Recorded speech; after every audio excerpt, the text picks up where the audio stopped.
Hi, welcome to Gattu's kitchen. ఈరోజు నేను మీకు బేసన్ పూరి ఎలా చేయాలో చూపిస్తాను. ఇవేంటి ఇలా రకరకాలుగా ఉన్నాయి అనుకుంటున్నారా? అన్నీ వివరంగా చెప్తాను.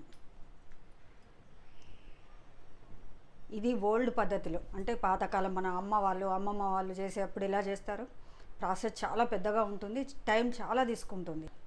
అప్పుడు ఇంట్లో ఫ్యామిలీ చాలా మెంబర్స్ ఉండేవాళ్ళు, అందరు కలిసి చేసుకునేవాళ్ళు, ఈజీ అయిపోతుండే. ఇప్పుడు దాన్నే కొంచెం మనం ఈజీ మెథడ్లో ఎలా చేసుకోవాలి, ఇలా చేసుకోవాలి. ఇప్పుడైతే ఆ టైం కూడా ఉండట్లేదు కాబట్టి ఇది ఇంకో వెరైటీ, ఇంకా ఈజీ మెథడ్.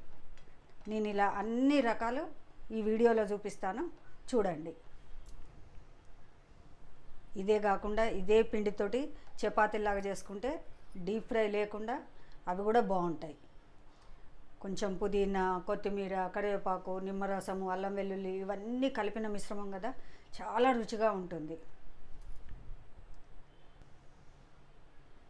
వీటితో పాటు కాంబినేషన్గా మామిడి పండు రసం. ఇప్పుడు సమ్మర్లో చేసుకుంటే ఎప్పుడైనా మామిడి పండు రసంతో తింటే చాలా బాగుంటాయి. వేరే సీజన్లో చేసుకుంటే దీనికి సగ్గుబియ్యం పాయసం చేసుకుంటాం. ఇది పుల్లగా స్వీట్ చాలా బాగుంటుంది. దీనికి కంపల్సరీ సగ్గుబియ్యం పాయసం చేసుకుంటాం. సమ్మర్లో మాత్రం ఇలా మామిడి పండు రసం. అసలు సమ్మర్లో దాదాపు ఏవి చేసినా దాని కాంబినేషన్గా మామిడి పండు రసం తీసుకుంటాం. ఈ రకరకాల వెరైటీస్ అన్నీ ఎలా చేయాలో చూపిస్తాను, చూద్దామా మరి.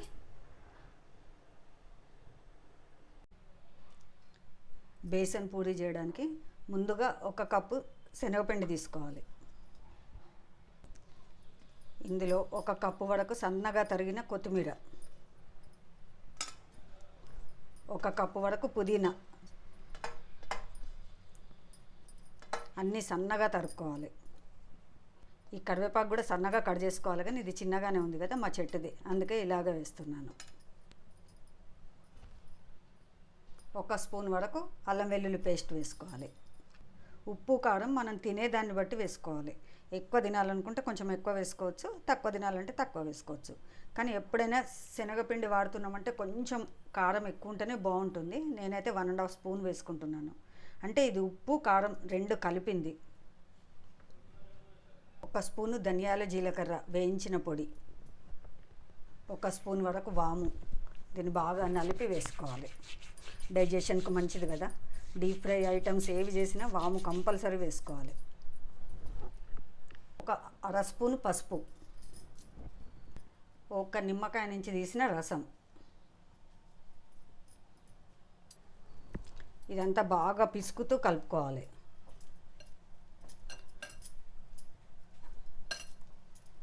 ఇలా చేస్తేనే ఉప్పు, కారము, నిమ్మరసం, అల్లం వెల్లుల్లి పేస్ట్ ఇవన్నీ అంతటి చక్కగా కలుస్తాయి.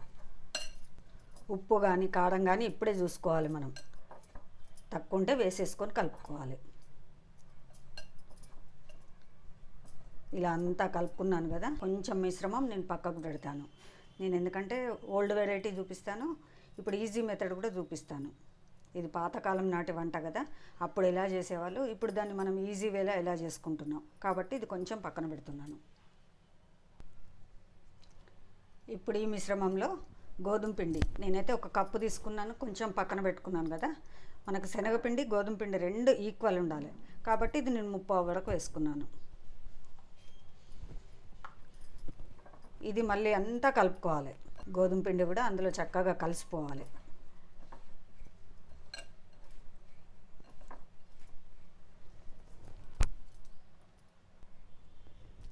ఇప్పుడు ఈ మిశ్రమంలో కొంచెం నీళ్లు పోస్తూ గట్టిగా కలుపుకోవాలి. ఇప్పుడు ఇలా చక్కగా కలుపుకున్నాం కదా, దీనిపైన 1/2 స్పూను ఆయిల్ వేసుకొని అంతా ఇలా రాసుకోవాలి పైన.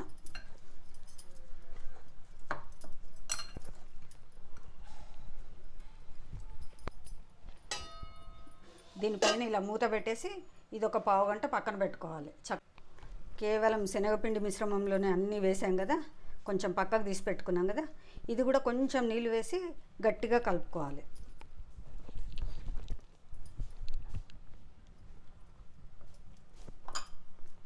ఇప్పుడు ఈ శనగపిండి మిశ్రమం మీద కూడా కొంచెం నూనె వేసుకొని రాసి పెట్టుకోవాలి.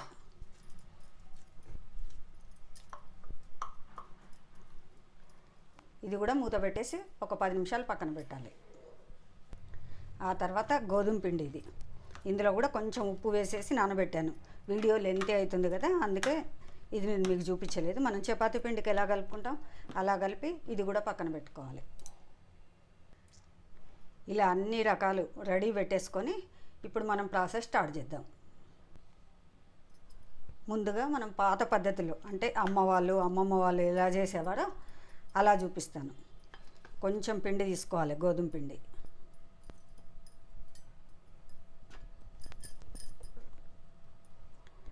దీన్ని ఇలా కొంచెం వెడల్పుగా చేసుకోవాలి.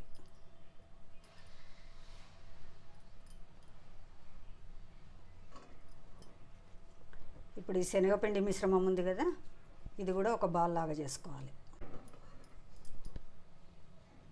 ఇప్పుడు ఈ గోధుమ పిండి మిశ్రమంలో ఈ శనగపిండి మిశ్రమం పెట్టాలి. పెట్టేసి ఇలా అంతా కప్పేసుకోవాలి. భక్ష్యాలు ఎలా చేసుకుంటాం అలా.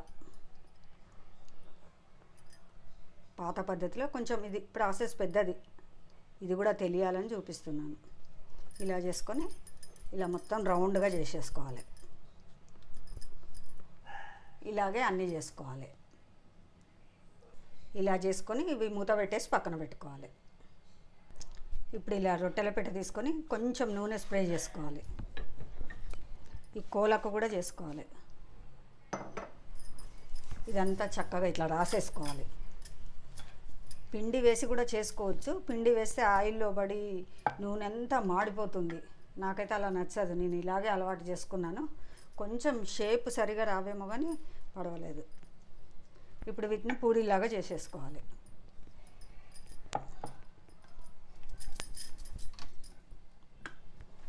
లోపల శనగపిండి మిశ్రమం ఉంటుంది, పైన గోధుమ పిండి.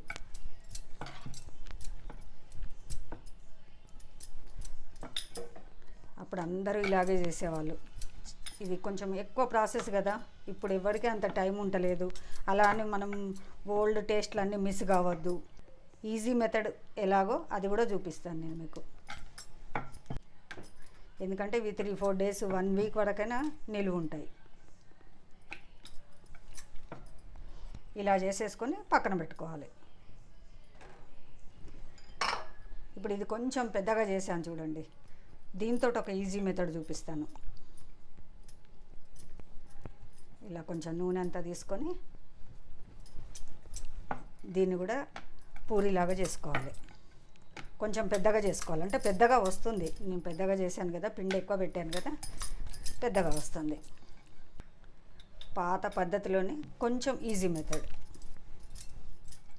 ఎక్కువ టైం తీసుకోకుండా ఈజీగా అయిపోయేట్టు. ఇలా పెద్దగా చేసుకున్నాను కదా, ఇప్పుడు దీన్ని ఇలా చాక్తోటి కట్ చేసుకొని 4 చేసుకోవాలి. ఎందుకంటే చేయడం అనేది ఈజీగా అవుతుంది. ఇది మా అత్తయ్య ఇలాగే చేస్తుండే. పద్ధతి అంతా పాతదే, కానీ టైం అనేది కొంచెం సేవ్ కావడానికి. అదే 4 పూరీలు చేస్తే చాలా టైం పడుతుంది.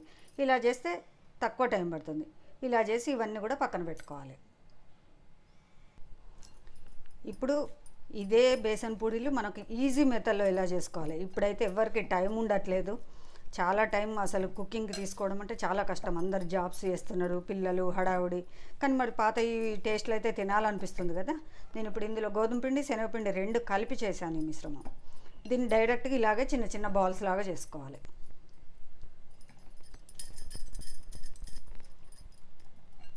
మనకు చాలా తొందరగా అయిపోతుంది.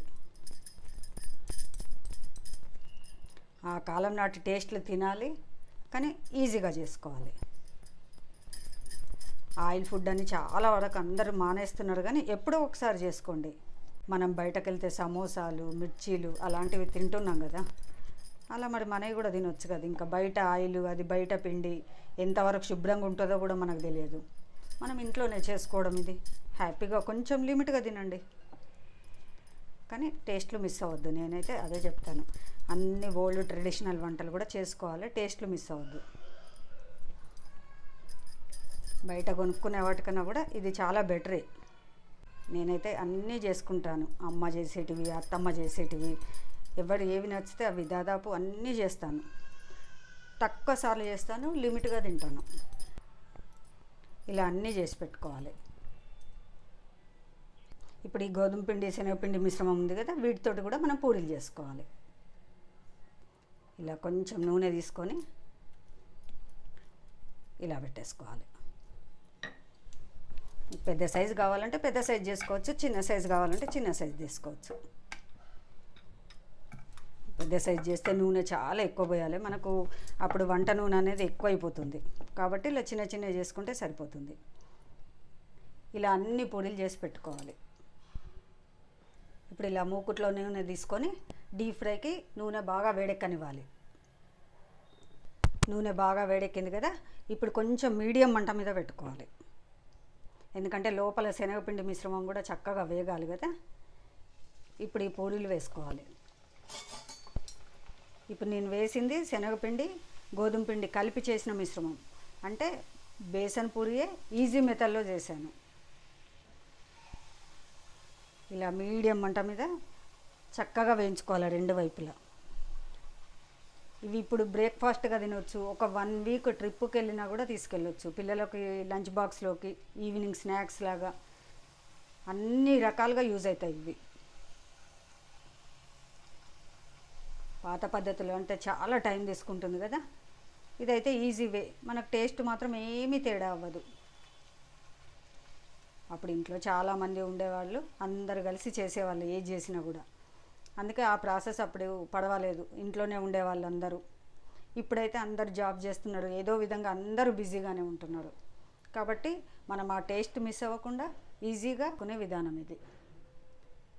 ఇలా అన్నీ చేసుకోవాలి. ఇవి మెత్తగా తీసుకుంటే మనం తినేటప్పుడు ఇప్పుడు బ్రేక్ఫాస్ట్గా యూజ్ అయితే, కొంచెం పల్చగా చేసి కడకడ చేస్తే 1 వీక్ అయినా ఉంటాయి. ఏ ట్రిప్కి వెళ్ళినా, ఎక్కడికి వెళ్ళినా, లేదంటే వారం రోజులు ఇంట్లో ఎంజాయ్ చేయొచ్చు. ఇది పాత పద్ధతిలోనే పూర్తి పూరిలాగా. దీనికి కొంచెం టైం ఎక్కువ తీసుకుంటుంది.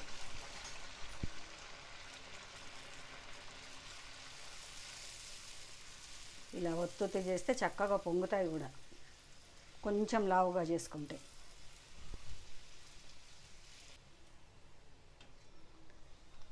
ఎప్పుడు ఇలా డీప్ ఫ్రై, ఈ మాత్రం కూడా మనకు డీప్ ఫ్రై వద్దనుకుంటే వీటిని చపాతీలాగా చేసుకొని పెనం మీద నూనె వేస్తూ కాల్చుకోవచ్చు. అవి కూడా బాగుంటాయి పరాటాలాగా. ఇప్పుడు ఇలా ఎర్రగా వేగింది కదా, ఇది తీసేసుకుందాం. ఇప్పుడు ఓల్డ్ పాత పద్ధతిలోనే కానీ ఈజీ మెథడ్లో చేశాను కదా, ఇవి